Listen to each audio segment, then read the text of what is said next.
सिंह जी, श्री देवेंद्र यादव जी, श्री राणा जी, श्री गुरकीरत सिंह जी, श्री कुलजीत सिंह नागराज जी, श्री रणदीप सिंह नाभा जी, श्री चेतन चौहान जी, मंच पर विराजमान सभी कांग्रेस के नेतागण, सभी पदाधिकारी, सचिव, महासचिवगण और मेरे कार्यकर्ता भाई बहनों, मेरे प्यारे भाइयों, मेरी प्यारी बहनों, आप सबका इस सभा में बहुत बहुत स्वागत।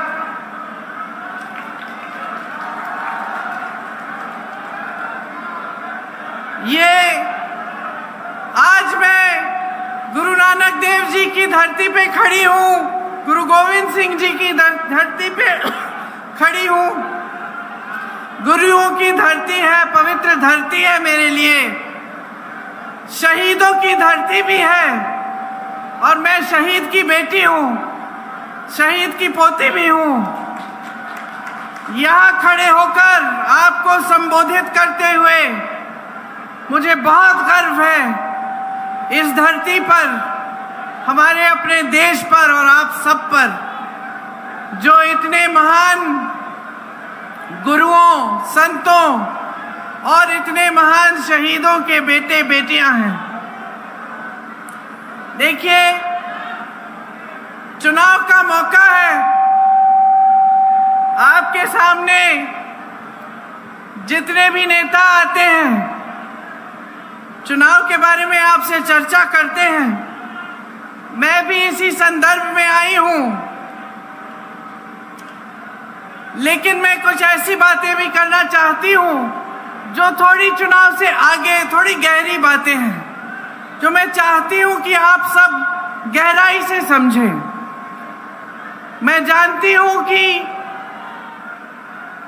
ये किसानों का प्रदेश है, किसानों की धरती है, किसानों ने ही हमारे देश को बनाया। आपकी मेहनत, आपके खून पसीने ने ही इस देश की धरती को सींचा है, हमें आत्मनिर्भर बनाया है। और हमारी राजनीति में स्वतंत्रता आंदोलन से पहले से भी हमेशा एक परंपरा रही है, किसानों के आदर करने की परंपरा, जिसमें हर नेता, चाहे किसी भी पार्टी का होता था, समझता था कि हमारा देश किसानों का देश है। जो सरहद पे हमारी रक्षा करते हैं वो भी किसान के बेटे हैं, जो हमारे पेट भरते हैं, हमारे अन्नदाता है, वो किसान हैं। जिन्होंने इस धरती को सींचा है वो किसान है।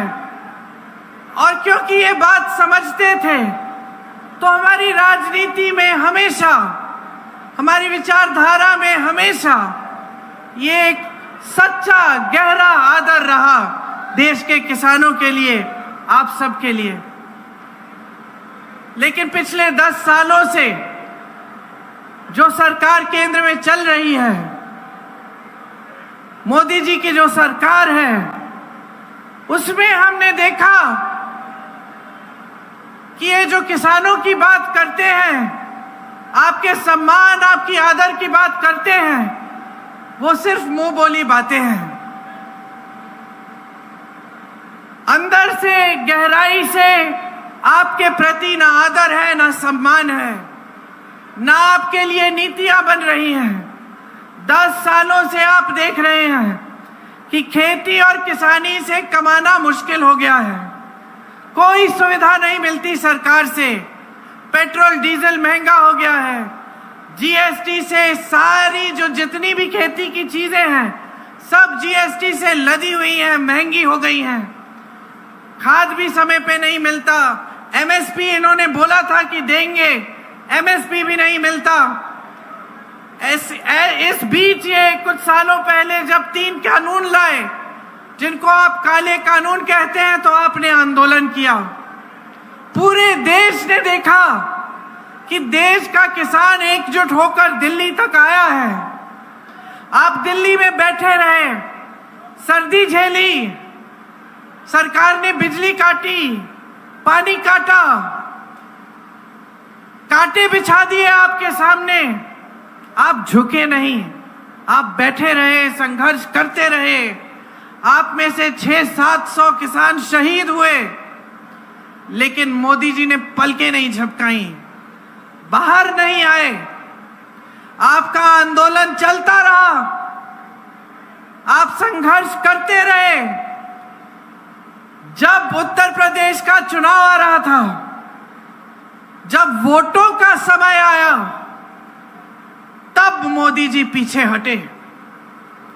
जब तक आप शहीद हो रहे थे, जब तक आप आंदोलन कर रहे थे, तब तक आपको देशद्रोही का दर्जा दिया, आपको आतंकवादी कहा, आपसे मिलने नहीं आए, आपकी सुनवाई नहीं की, ये सोचा तक नहीं कि इस देश के लाखों किसान मेरे दरवाजे तक आए हैं, कुछ तो होगा इनकी बात में, होगी इनकी बात, कुछ तो सुनवाई होनी चाहिए, ये सोचा तक नहीं, आपको बुलाया तक नहीं अपने दरवाजे तक, आपको दिल्ली के अंदर आने नहीं दिया।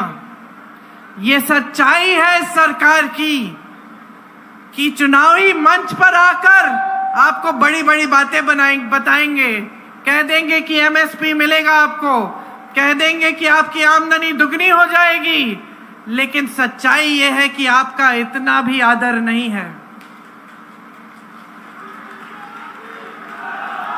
सच्चाई ये है कि भाजपा के नेताओं को पंजाब का जज्बा समझ में ही नहीं आता। जो पंजाब ने इस देश को दिया है, जो आप सब ने इस देश को दिया है, सिर्फ खेती किसानी से नहीं, अपनी शहादत से, अपनी वीरता से, अपनी शौर्यता से, ये इनकी समझ से बाहर है। इसको समझने के लिए गहराई चाहिए होती है। इनकी सारी की सारी नीतियां बड़े खरबपतियों के लिए बनती हैं। ये जो 3 कानून लाने वाले थे, ये सिर्फ बड़े बड़े खरबपतियों के लिए लाने वाले थे। हर जगह आप देखें तो सारी नीतियां सिर्फ बड़े बड़े खरबपतियों की मदद के लिए बन रही हैं। आज अगर किसान संकट में है तो इनकी नीतियों की वजह से है। आज अगर महंगाई चरम पे है और सब तरस रहे हैं, मेरी बहनें दुकान जाती हैं, कुछ खरीद नहीं पाती, आपको अपने बच्चों की फीस भरनी पड़ती है, फीस नहीं भर पाते, आपको बच्चों की शिक्षा करानी है, वो मुश्किल हो गया है, बेटी की शादी करनी है, कर्ज लेना पड़ता है। हर तरफ से संकट ही संकट है, संघर्ष ही संघर्ष है। आज 70 करोड़ नौजवान इस देश में बेरोजगार हैं। 70 करोड़ नौजवान बेरोजगार हैं और बेरोजगारी 45 सालों में सबसे ज्यादा आज है। मोदी जी के राज में 30 लाख सरकारी पद खाली पड़े हैं, लेकिन इनको जब देखें तो बड़े बड़े मंचों पे दिखते हैं, बड़ी बड़ी बातें कहते हैं कि अर्थव्यवस्था बहुत मजबूत हो रही है, बहुत तेजी से आगे बढ़ रही है। तो मैं आपसे पूछना चाहती हूं कि अगर अर्थव्यवस्था इतनी तेजी से आगे बढ़ रही है, अगर देश में तरक्की ही तरक्की आ रही है, तो आपके जीवन में तरक्की क्यों नहीं आई है? तो आपके बच्चों को रोजगार क्यों नहीं मिला है? तो महंगाई इतनी क्यों हो गई है कि आप अगले दिन के बारे में सोच नहीं सकते कि किस तरह से आप गुजारा करेंगे? अगर देश इतनी तरक्की कर रहा है तो यहाँ पे मैनचेस्टर जैसी जो स्टील की मैन्युफैक्चरिंग होती थी वो ठप क्यों हो रही है? यहाँ जो चारा बनता था वो आज थम क्यों गया है? यहाँ की जितनी भी इंडस्ट्री है वो आज झुक क्यों रही है? जीएसटी थोप थोप कर उसको कमजोर क्यों किया जा रहा है? आज का मिडिल क्लास क्या कर रहा है, क्या कर पा रहा है? एक स्कीम नहीं है मिडिल क्लास के लिए, एक स्कीम नहीं है आपकी मदद के लिए, आपके लिए राहत के लिए। आप सब संघर्ष कर रहे हैं, टीवी पे आपको दिखता है कि बहुत तरक्की हो रही है, लेकिन आपके जीवन में तरक्की नहीं दिख रही है।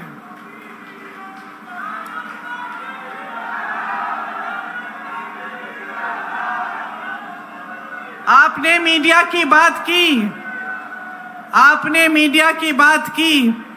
आपने खुद देखा कि किसान आंदोलन में मीडिया का रोल क्या रहा। अगर मोदी जी ने किसानों को देशद्रोही और आतंकवादी का दर्जा दिया तो पूरे देश की जो गोदी मीडिया, जिसको आप गोदी मीडिया कहते हैं, जो बड़े बड़े खरबपतियों की मीडिया है, पूरे देश की मीडिया ने यही दिखाया, पूरे देश को यही दिखाया। आपके जो संघर्ष थे, आपके जो आंसू थे, आपका खून किसी को नहीं दिखाया। जब उत्तर प्रदेश में 6 किसानों को कुचल डाला एक मंत्री के बेटे ने अपनी जीप के नीचे, तो इसी मीडिया ने ये कहा कि ये जो किसान थे वो उपद्रवी थे, जबकि शांति से आंदोलन कर रहे थे। मैं जब लखीमपुर खीरी गई तो मुझे गिरफ्तार किया, लेकिन उस मंत्री के बेटे को गिरफ्तार नहीं किया। मैं तो परिवार के सदस्यों से मिलने गई थी। उसने तो 6 किसानों को कुचला था अपनी जीप के नीचे। आज भी उसके पिताजी चुनाव लड़ रहे हैं, भाजपा ने टिकट दिया है उत्तर प्रदेश में। यही है आदर आपकी शहादत का। तो आप पूरे देश में देख रहे हैं कि पब्लिक का कोई आदर नहीं है। इन्होंने पब्लिक को इस तरह से निरादर किया है कि चुनावी मंच पर आकर आपकी समस्याओं की बात भी नहीं करते। ये नहीं बताते कि महंगाई को कम करने के लिए क्या कर रहे हैं। ये नहीं बताते कि बेरोजगारी को कम करने के लिए क्या करने जा रहे हैं। ये नहीं बताते कि आज महिलाएं पंजाब में असुरक्षित क्यों हैं। ये नहीं बताते कि ये जो ड्रग्स और नशा का प्रॉब्लम है, ये इतना बढ़ क्यों गया है पंजाब में। इन्होंने क्यों कुछ इसको रोकने के लिए कुछ नहीं किया। कोई आपकी बात नहीं कर रहा है। आज जनता की बात सिर्फ कांग्रेस पार्टी कर रही है। सिर्फ कांग्रेस पार्टी आपके सामने आकर कहती है कि हम समझते हैं कि आपके साथ कितना अन्याय हुआ है। सिर्फ कांग्रेस पार्टी में एक नेता है राहुल गांधी, जो कन्याकुमारी से कश्मीर तक पैदल चला 4000 किलोमीटर और मणिपुर से मुंबई तक यात्रा की 4000 और किलोमीटर, सिर्फ आपकी समस्याओं को सुनने के लिए और ये समझने के लिए कि कहां कहां अन्याय हुआ है और इस अन्याय को हम दुरुस्त कैसे कर सकते हैं।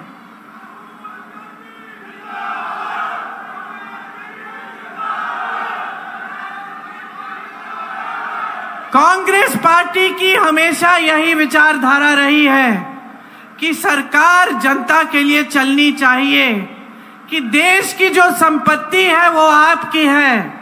आपके लिए ऐसी प्रोग्राम, ऐसी योजनाएं बननी चाहिए जिससे आप इन चीजों का सामना, अपनी समस्याओं का सामना कर पाए। यही हमेशा हमारी विचारधारा रही है। इसीलिए इंदिरा जी हरित क्रांति लाई और आप सबकी सहायता से यह देश आत्मनिर्भर बना। आज मोदी जी दशकों बाद आत्मनिर्भरता की बात करते हैं, लेकिन आत्मनिर्भर बनाने का काम इन्होंने सिर्फ अपने बड़े खरबपति मित्रों के लिए किया है। 16 लाख करोड़ रुपए ये कर्ज अपने बड़े बड़े खरबपति मित्रों के माफ करते हैं, लेकिन जब हम किसानों के कर्ज की बात करते हैं तो ये कहते हैं कि देश में पैसा नहीं है, इसके लिए अर्थव्यवस्था ठप हो जाएगी, ये कहते हैं। कांग्रेस पार्टी ने जहां जहां हमारी प्रदेश की सरकार थी वहां हमने कर्ज माफ करना शुरू किया।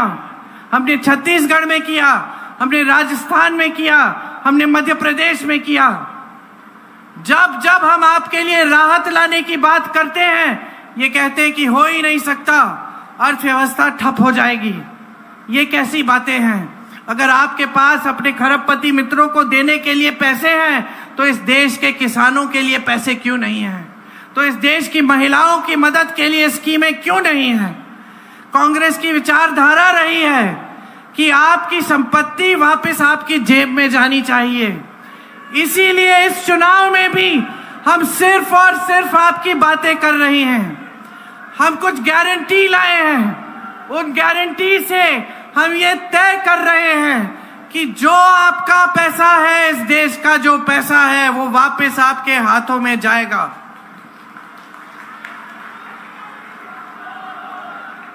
महिलाओं के लिए हर गरीब परिवार में जो सबसे बड़ी महिला है, उसके खाते में सालाना 1 लाख रुपए, हर महीने 8,500 रुपए डाले जाएंगे। 50% सब सरकारी रोजगार महिलाओं को दिए जाएंगे। मेरे किसान भाइयों, एमएसपी का कानून लाएंगे, कानून बनेगा, आपका अधिकार बनेगा। आपका जब ये अधिकार बनेगा तो चाहे कोई सरकार आए, मोदी जी की सरकार आए, योगी जी की सरकार आए, आपका कानूनी अधिकार होगा। कोई पीछे हट नहीं पाएगा, आपको देना ही पड़ेगा। हम गारंटी देते हैं कि जब आपके खेतों में नुकसान होगा तो 1 महीने के अंदर अंदर आपको पूरा भुगतान दिया जाएगा। हम गारंटी देते हैं कि जो खेती के सारे सामान हैं, उन पे से हम जीएसटी हटा देंगे। श्रमिकों के लिए हमारी गारंटी है कि 400 रुपए से कम देश भर में कोई आपको मजदूरी नहीं दे पाएगा। आपकी दिहाड़ी 400 रुपए से ज्यादा होनी पड़ेगी। ये कानून लाएंगे। जैसे गांव में मनरेगा लाए थे और मनरेगा को मजबूत बनाने का काम कांग्रेस पार्टी ने किया, जो मोदी जी ने कमजोर कर दिया है, उसी तरह से हम शहरों में भी 100 दिन का रोजगार मनरेगा जैसा लाएंगे। और जो ग्रामीण मनरेगा है, हम उसको मजबूत बनाएंगे। हर परिवार के लिए 25 लाख का हम स्वास्थ्य बीमा लाएंगे। राजस्थान में हमने करके दिखाया। राजस्थान में आप हार्ट का ऑपरेशन, ब्रेन की सर्जरी, कैंसर का इलाज कर सकते थे, आपको 1 पैसा नहीं देना पड़ता। जब कांग्रेस की सरकार थी, 25 लाख का स्वास्थ्य बीमा हमने लागू किया। अब हम पूरे देश में करना चाहते हैं ताकि जब आपको जरूरत पड़े आपका इलाज मुफ्त में हो पाए। जो महिलाओं की बात की, कर्नाटका और तेलंगाना में महिलाओं को आज भी कांग्रेस की सरकार 2-2 हजार रुपए हर महीने खातों में दे रही है। नौजवानों के लिए हम गारंटी देते हैं कि जो पहली नौकरी है वो आपको एक अप्रेंटिसशिप के तौर पर मिलेगी, ताकि आप अपना हुनर बना पाए, और 1 लाख रुपए आपको सालाना उसके लिए भी मिलेंगे। जो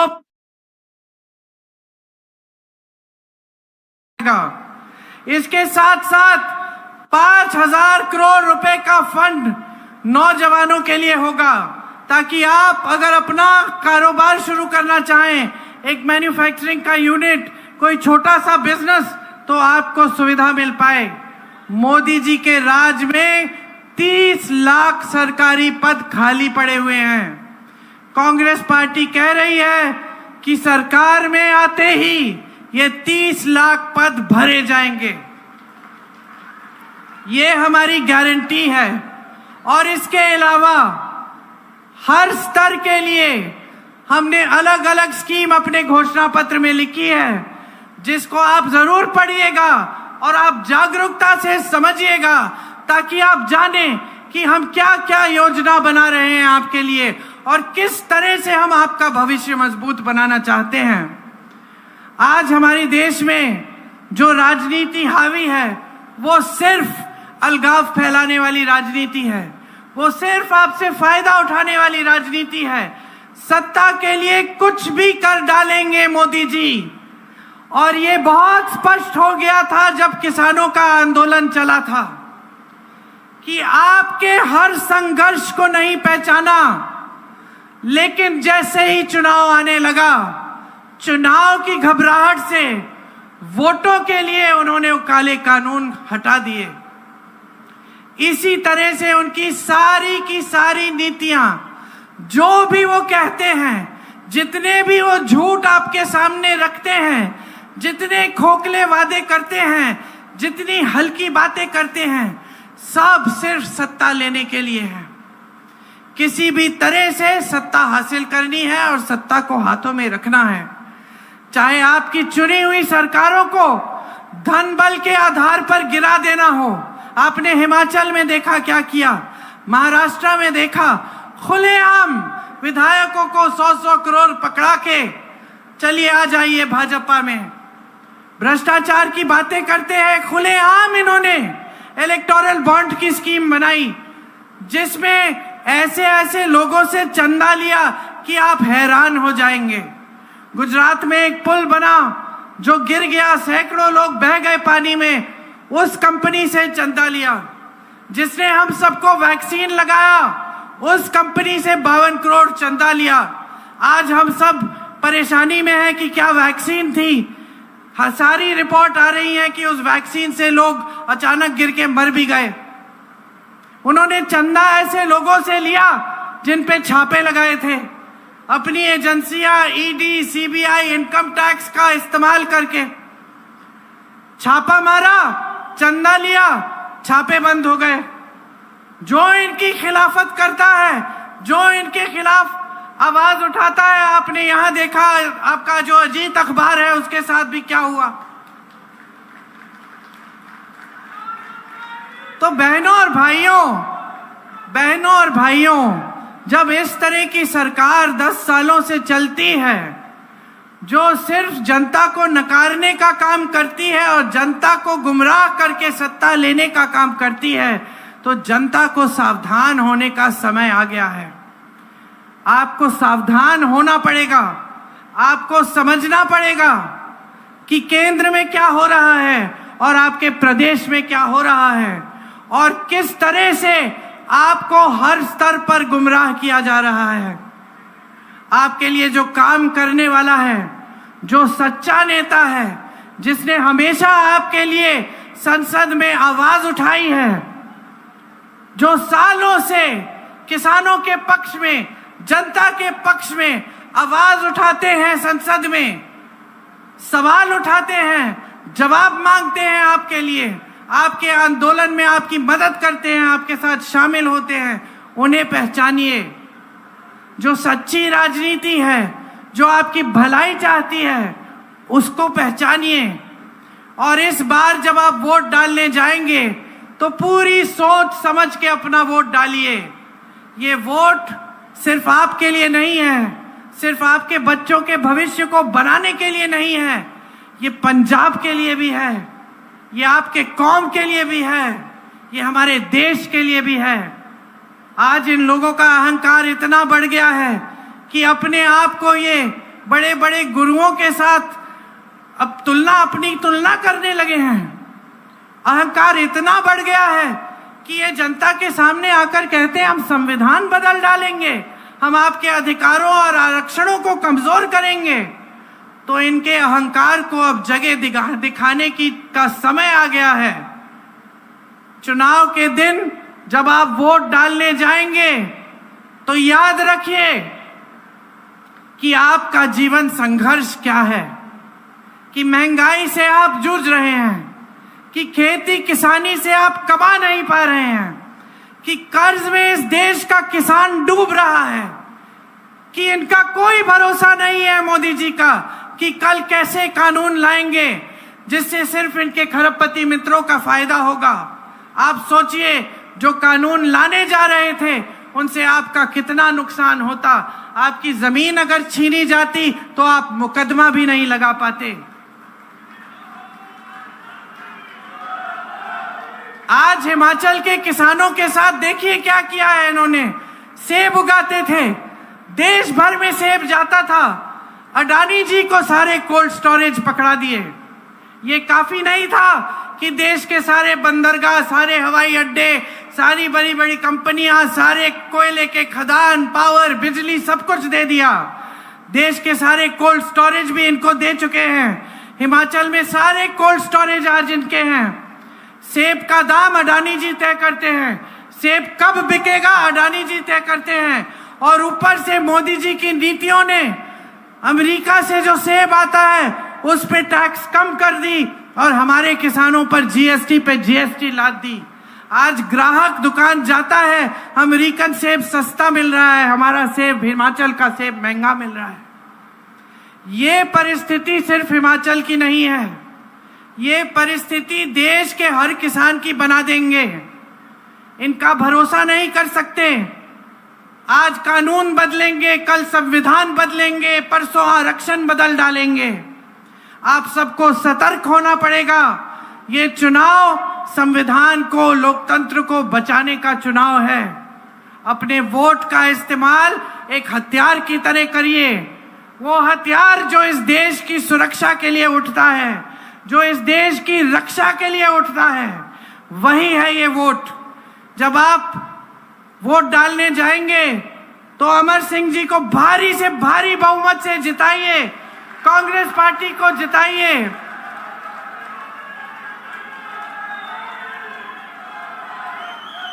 ताकि एक सही तरह की राजनीति फिर से आपके प्रदेश और आपके देश में आए, जो आपका आदर करे, इस देश के किसान को सर्वोपरि रखे और इस देश के किसान के लिए सारी नीतियां बनाए। धन्यवाद। जय हिंद। बहुत बहुत धन्यवाद Shrimati Priyanka Gandhi ji, general secretary all India Congress committee. हुण मैं बेनती करदा जिला कांग्रेस कमेटी खन्ना दे प्रधान सर लखवीर सिंह ते स्टेज ते विराजमान समुची लीडरशिप नूं